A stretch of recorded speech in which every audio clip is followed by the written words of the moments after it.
কি আজব খেলা, মানে আগে থেকে পারতেন।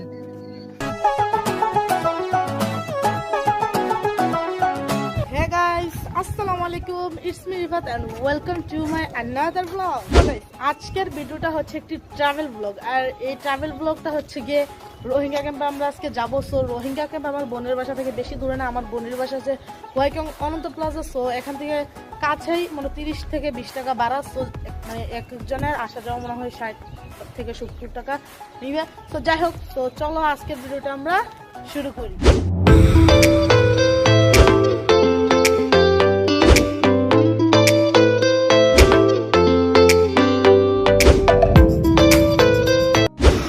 আমরা সিএনজি থেকে নেমে গেছি। সো আমরা এখন রোহিঙ্গা ক্যাম্পের ভিতরে ঢুকবো। তো চলো আমরা এখন রোহিঙ্গা ক্যাম্পের ভিতরে যাই। সো গাইস, এটা হচ্ছে মরা গাছতলা বাজার। তো বাজারটা কি বলবো, মোটামুটি সুন্দরই। সো গাইস, রোহিঙ্গারা এখানে খেলতেছে কি আজব খেলা, এটা আমি নিজেও চিনি না। সো গাইস, এটা হচ্ছে রোহিঙ্গা এলাকা। সো গাইস, এখানে এই যে এটা হচ্ছে রোহিঙ্গা বাজার। এই যে তরমুজ। এমন তোমার কেমন লাগতেছে রোহিঙ্গা ক্যাম্পে ঢুকে? আমারও অনেক ভালো লাগতেছে। সো এখন আমরা একটু সামনে যাব, দেখবো। এই যে গাইস, এখানে দেখেন কত পরিমাণে মানে বাড়ি, জাস্ট বাড়ি দেখে আমি পাগল হয়ে যাচ্ছি, মানে নিচ থেকে উপর পর্যন্ত শুধু বাড়ি। তো গাইস, এখানে রাস্তার দুই পাশে শুধু বাড়ি আর বাড়ি।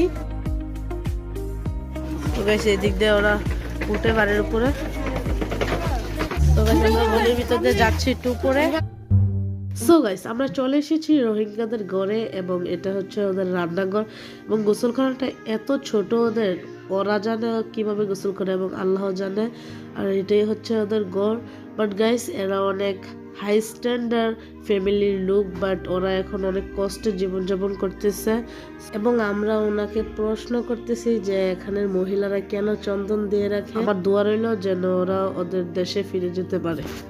তো আমরা এখন একটু রোহিঙ্গাদের সাথে কথা বলবো। আমার বাসা যেটা এলাকাতে ছিল, আমার এখান থেকে 45 মিনিট লাগবে। হেঁটে না, নৌকা দিয়ে যাবে। আমরা কি সবাই নৌকা দিয়ে আসছে? আগে তো আসতো না, আসতে এখানে আইসা কথা শিখছেন? আগে না আসতে পারতো নৌকা দিয়া, এখানে হাতে মানে আগে থেকে পারতেন। হাই, ভালো আছো?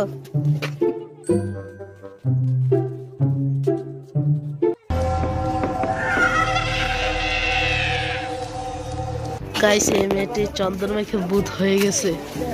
তো গাইস, আমরা সেক্টর 4 এ ঢুকছিলাম, আর সেক্টর 4 এ প্রায় 100টা পরিবার ছিল। তো আমরা সেক্টর 4 এ ঢুকে তো কিছু মানুষের সাথে কথাও বলছি, আপনারা দেখতে পাচ্ছেন। তো যাই হোক, আমরা এখন চলে যাচ্ছি। তো এই জায়গা আমাদের মনে হচ্ছে যে আলাদা একটা রাজ্যে ঢুকে গেছি আমরা। তো যাই হোক, তো আমরা একটু সামনে যাবো। সো গাইস, এগুলো হচ্ছে ভুট্টা, এবং এই ভুট্টাগুলোর উপরের আবরণগুলো ছুটানো হয়নি, এবং ভুট্টাগুলো দেখতে অনেক সুন্দর। গাইস, এখান থেকে আমরা ভুট্টা কিনছি। তো গাইস, এখানে হসপিটালও আছে। এখন বুঝতে পারতেছেন, এটা একটা প্রায় একটা দেশের মতো নিয়ে, এটার ভিতরটা এরকম হসপিটাল, এটা একটা হসপিটাল। তো গাইস, এখানে 3 ধরনের ভাষা লেখা রাখছে। একটা হচ্ছে ইংলিশ, সবার প্রথম একটা হচ্ছে ইংলিশ, তারপর বার্মিজ ভাষা, তারপর এই সাইডে বাংলা ভাষা।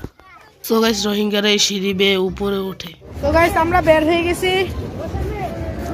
তো এখন আমরা গাড়িতে উঠবো, বাসায় চলে যাব এখন আমরা। তো চলো। তো গাইস, রোহিঙ্গা ক্যাম্প থেকে আসার পথে পালংখালি বাজার পড়েছে। আমরা এই বাজারে নামছি। আমরা আমাদের আপু একটু মার্কেট করবে, তো এর জন্য একটু নামলাম আমরা। তো এখন পালংখালি মার্কেটে যাবো। তো চলো।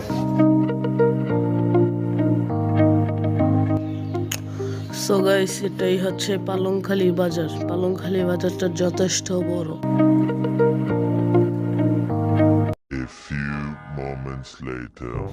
সো গাইস, রোহিঙ্গা ক্যাম্পে যাওয়ার পরে মানুষ যেভাবে আমাদের দিকে তাকিয়েছিল, মনে হচ্ছিল আমরা কি সেলিব্রিটি নাকি নাকি। সো যাই হোক, তার কারণে আমার অনেক শরম লাগছে, তার কারণে কিছু কিছু ক্লিপ আমরা নিতে পারি নাই। তো আজকের ভিডিও ছিল এতটুকু। যদি ভালো লাগে লাইক করে, সাবস্ক্রাইব করে, পাশে থেকে বেল আইকনটা অন করে দেবেন এবং জানিয়ে দেবেন ভিডিওটি কেমন লাগছে। সো গাইস, অনেক কষ্ট করে ভিডিওটি বানিয়েছি, প্লিজ একটা লাইক দিয়ে দিন। সো টাটা, টিকা পান, খুদা হাফেজ, বাই বাই গাইস।